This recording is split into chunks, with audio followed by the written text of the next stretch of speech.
Halo semuanya, gua Gordon Penanggung Shelby. Hari ini gua membaca sebuah artikel di medium.com yang membahas mengenai working for yourself sucks sometimes, but it's better than a day job. Ini artikel ini menceritakan mengenai apa ya? Mengenai kisah di mana dia keluar dari company-nya, dari perusahaannya 8 tahun yang lalu, dan dia memulai karirnya sebagai freelancer gitu.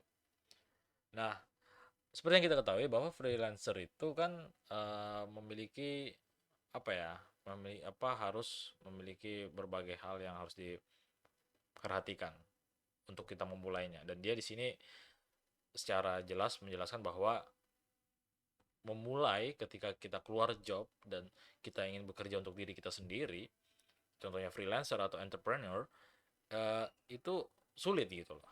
Dan dia sempat kepikiran untuk kembali lagi ke jobnya, dan dia sempat kepikiran kembali memohon gitu kepada bosnya, mantan bosnya, untuk dapat jobnya kembali. Tetapi setelah dia cari-cari lagi, dan dia tiba-tiba keingat apa alasan dia keluar dari jobnya itu.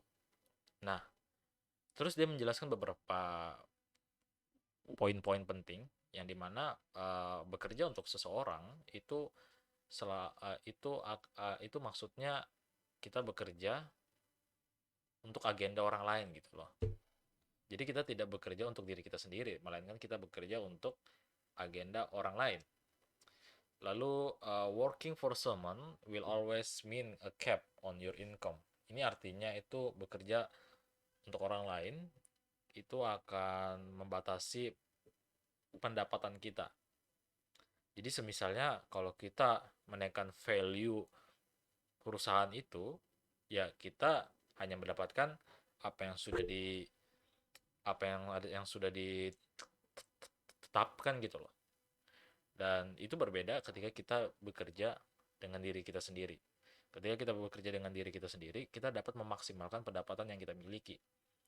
Lalu di sini dia menjelaskan working for someone will always mean dealing with people you don't like. Jadi bekerja dengan seseorang itu akan selalu kita berbenturan dengan orang-orang yang tidak kita sukai. Dan ini adalah hal yang betul. Kalau kalau kita refleksikan artikel ini tuh lebih membahas kenapa apa perbandingan antara kita bekerja di perusahaan-perusahaan, bekerja untuk orang lain, dan bekerja untuk diri kita sendiri.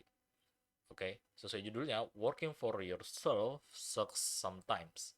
Ya, memang ketika kita bekerja untuk diri kita sendiri, ketika kita membangun value kita sendiri, itu jujur akan betul-betul sakit gitu loh.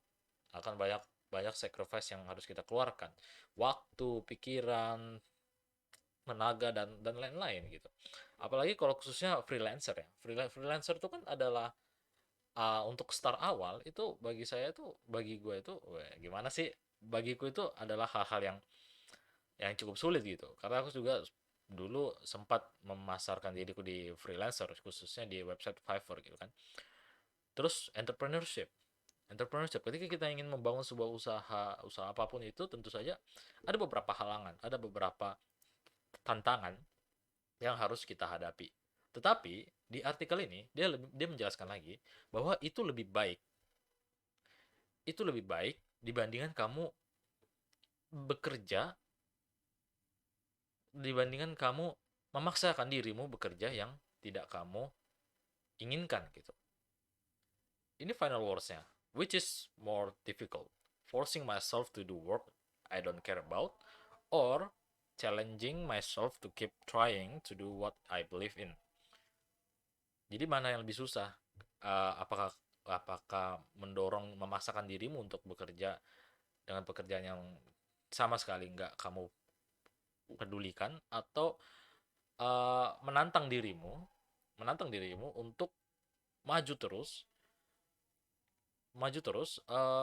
dengan apa yang kamu percaya gitu.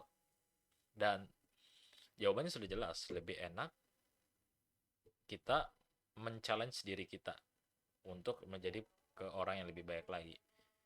Ini di artikel ini nggak sama sekali nggak menyindir atau nggak mengatakan bahwa oh job-job yang ada di perusahaan dan segala macam itu jelek, apa nggak nggak berguna gitu, jadi lebih baik kamu harus buat usaha atau gimana, enggak. Tapi dan dia sini secara jelas mengatakan bahwa